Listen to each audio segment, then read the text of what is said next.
Joined now by Noah Rothman, senior editor at National Review.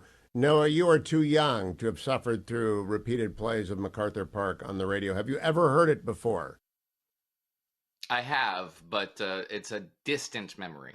So, yes. It's a very bad song. It's the worst song I can come up with. Did you watch the Stephanie Ruhle, Vice President Harris interview last night? I did, unfortunately. I have that misfortune, but this is the job that we've sought, right? This is the penance that we pay for. This is the life labor. we have chosen, to quote Godfather 2. Yes. Yeah, so it wasn't good. And I don't think she stepped on a landmine. There wasn't any one moment where I think there's going to be played on a loop and it reinforces a negative impression about her, and that would be bad. What I think it does contribute to holistically, to use her term, which she used 3 times. That's in the loop. space of a single breath. Noah, you just stepped on the which loop. I think in the space of a single breath, yeah, which is difficult. I mean, there's a level of acumen there. It takes effort to be this bad. She is gifted at being bad. Her maladroitness comes to her naturally, yes, but she's practiced at it. So you got to give her due. But the whole package contributes to this, probably one of her primary negatives, which is that she sets off in the directionless pursuit of a thought before she finds one worthy of expression. And in the process, she contributes to this impression of herself as this kind of flighty self-help guru, this Mendocino County new age hippie vibe that she promotes. And that creates the impression, subtle, perhaps even unrecognized by people in her audience, that she's just not much to her, that she's substanceless. That's the attack on her. And I don't think that's the attack that the Trump campaign has honed in on. The Trump campaign is homing in on the notion that she's this hyper-competent, far-left liberal who's shielding from you her designs for the country. And I don't think that's her real negative. Her real negative is that people think that she's this fabricated product of a PR campaign, that there's nothing there, and that when she is in office, the fear is she will be subject to manipulation from people who are competent, who are hyper-progressive, and do have an agenda that they want to see realized through her as this vacuous cipher. You just used my word. So you got the bingo, vacuous. I do not believe this can be hidden. She flunked Dana. She flunked Oprah. She flunked Stephanie Ruhle. Let me play for you the cut that you referenced, which is the cut I think I could play 1,000 times. Cut number 11, please. Some of the work is going to be through what we do in terms of giving benefits and assistance to state and local governments around transit dollars, and looking holistically at the connection between that and housing, and looking holistically at the incentives we in the federal government can create for local and state governments to actually engage in planning in a holistic manner that includes prioritizing affordable housing for working people. All right, Noah, what does that mean? I don't know.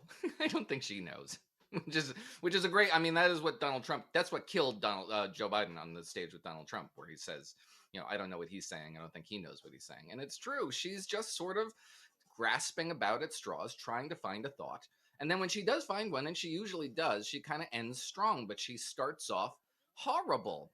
And I had this involuntary laugh in that moment. There were a couple of moments in this debate where I involuntarily guffawed. Another one was where she says, she's going on the attack against Donald Trump, which is the only time she's very confident, when she's on the attack. And she talks about how Donald Trump is just not very serious. And then she stops and she looks at Stephanie Ruhle and goes, "One must be serious." And it was kind of that. Like that is a keeper too, but channeling Glenn Close, it doesn't will not be ignored. That's a silver medal, but the gold goes to holistically. I do have a Q&A for you that I want your reaction to in a couple of ways. Cut number 16, please, for Noah Rothman. Because your opponent almost every day seems to be talking about this. So I just want to ask you yes or no. At any point in your life, have you served 2 all-beef patties, special sauce, lettuce, cheese, pickles, onions on a sesame seed bun, working out at McDonald's? Yes or no? That's it. I have. Okay. Now the other job. But it was not a small job. Like, I did the fries. I mean, yes, okay, for a but small I did. period of time. Right, so that question contains worlds. Noah, your reaction generally to the question and to the answer. Well, the answer wasn't much of an answer, was it? She's already kind of changed her story on this, right? It began as I worked. This helped me pay through college, and then it became, well, I just kind of did it one summer. There's already an inflated biography here. I'm not sure the extent to which some people want to say, well, this is wholly fabricated. We have no evidence one way or the other, which doesn't help Kamala Harris, but it doesn't necessarily support the allegation against her. It doesn't really matter. I don't think it really matters. I don't think her biography is what's going to get her here. Her biography is her only strong point. It's the only point where she's comfortable It talking about actually herself. only matters with regards to the media. And Noah, Selena Zito was on last hour, and without prompting, I said, between junior and senior year, I worked as maintenance worker at Terrace North. After my graduation, I was at Waddell Park as a lifeguard with Dan Wilson. The next 2 summers, I worked with Molly McGuire. Back at Terrace North as a lifeguard. My junior summer of college, I was the manager at Packard Park Pool in Warren, Ohio. I know everyone I worked with. I know where I worked. I can do the details. Why did Stephanie Ruhle frame it the way that she framed it? Yes or no? Because it was a friendly interview. And this is part of the problem for her in this interview is that friendly interviews are the ones that get you. So are town halls, by the way. We don't even remember Yes. how many town halls have produced these flubs and gaffes and lines that are memorable years and years later. In events where the campaigns hand select participants. When you're in a setting where you let your guard down, that is when you get got. And Stephanie Ruhle was good with topic selection. She deserves credit for going after topics that are tough for Democrats. She didn't follow up once. She didn't have an aggressive moment once, not hostile, just aggressive, just pursuing an adversarial relationship. And she gets demerits on that. But it was in that moment where she's trying there's to a help war her in the out. Middle She's trying to East. humanize her. There's a war in the Middle East that's expanding as we speak. The United States said it will not provide intelligence to Israel yesterday. Israel allegedly, according to Davial, talking to Dan Senor, did more damage to Hezbollah in 6 hours than they did in 34 days in 2006. And our biggest enemy is China. And we have now had interviews with Dana Bash, Oprah Winfrey, a debate, and Stephanie Ruhle, and no one's asked her about Xi Jinping. What has happened to our media? Yeah, you've been on this for a couple of weeks now, and it's a really good question. China is such a dominant issue in our foreign policy in the next decade.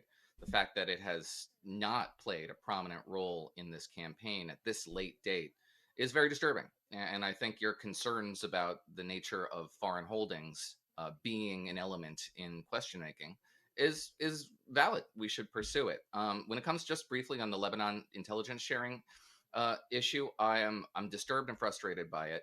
I do wish that we would join the side that we're on. That being said, I don't think Israel wants to engage in a ground invasion in Lebanon and would like to avoid it if they can. And I think if there's room for a brokered settlement to the war in the north, it might be advantageous for Israel to take it, given the damage they've already meted out to Hezbollah, which seems to be profoundly significant to a degree that I don't even think the IDF would have envisioned a week or two ago. There may be room for No, negotiated withdrawal. the UN passed 1701.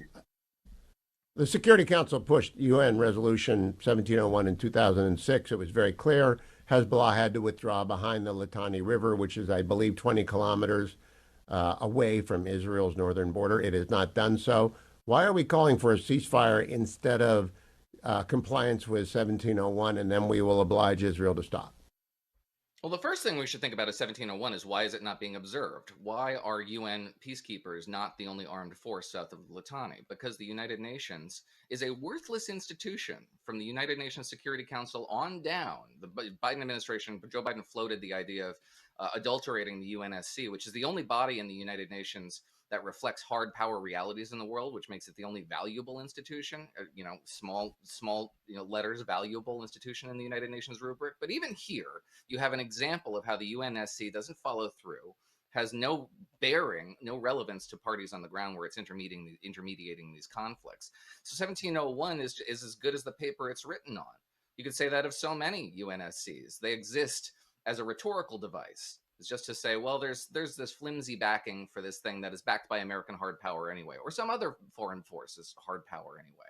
That is the arbiter of events in the international environment, which is anarchic. There's no international constabulary enforcing these rules. It is military that enforce them, the U.S. in particular. And the U.S. needs to get Hezbollah out of southern Lebanon, by whatever means necessary.